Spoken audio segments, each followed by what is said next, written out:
And you talked about the 4 types of leverage in the book. Leverage is the difference between what you put in and what you get out. The people who make the most money are the ones who have the most leverage because everybody has the same amount of time. It's just who gets the most back for their time. And compounding is that now that you've made that trade with your leverage, is it going to compound unto itself and get you even more back? Because compounding is a form of leverage. And you've got labor, you get other people to do stuff for you, which means you get more of your time back and you get output.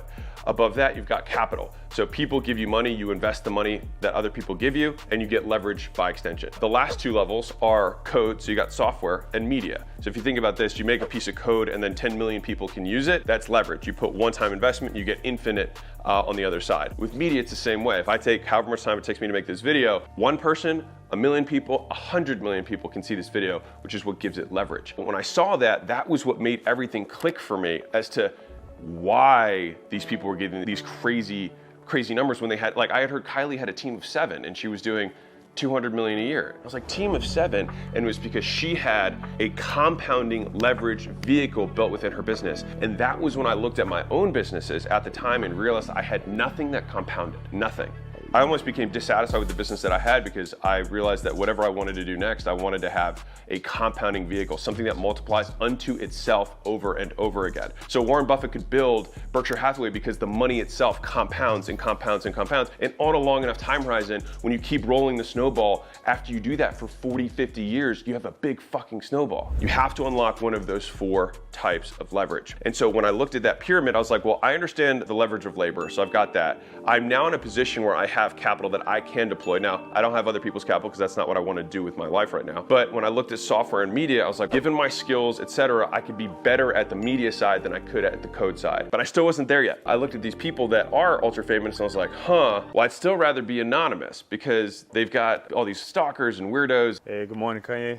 Shut the fuck up. When you get exposed to 10 million people, if you figure 1% of people are crazy, you got 100,000 weirdos. Anyways, I go to have dinner with a friend of mine, Dean Graciosi, he gets like weirdos that come to his house and all that kind of stuff. And I was like, how do you deal with this? I was like, why do you think this, like, how is this worth it? He sat me down and he was like, dude, if a couple weird letters, you know, every day or every week is the price I have to pay for the impact I want to have, he's like, I pay that price any day of the week and twice on Sunday.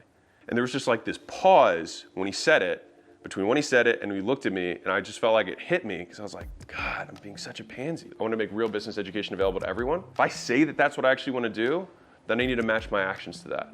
Otherwise, they're just empty words. I hate doing something that I don't get credit for later. And so the idea of making a short that is going to float today and then disappear into the ether tomorrow, right? Or make a post on Instagram that's going to be gone in a week, like no one's ever gonna see it again. To me, taking the scarce resources of my time and then having it vanish, I couldn't make that work for me. It was a huge belief that I realized the content is not the output, it is the input.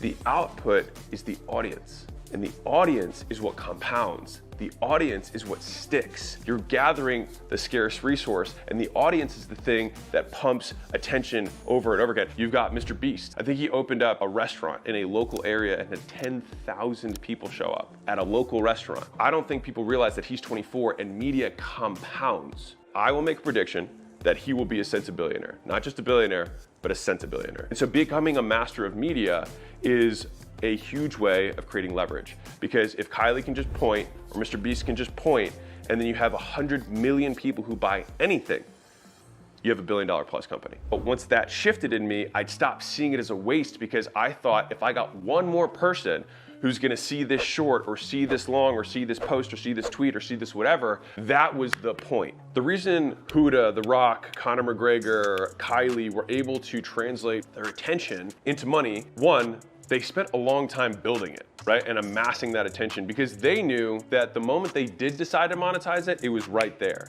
Think about how long The Rock has been building the brand of The Rock before he signed his deal with Under Armour, before he made Terramana, before he made Zoa. 20 years he'd been building this brand. People piss and moan about the fact that, you know, they posted content for 4 weeks and they're not famous yet. One is they waited a really long time and they didn't ask, they gave. They give to their particular audience. The longer you can wait, the bigger the ask can be at the end. The longer the runway, the bigger the plane that can take off from it.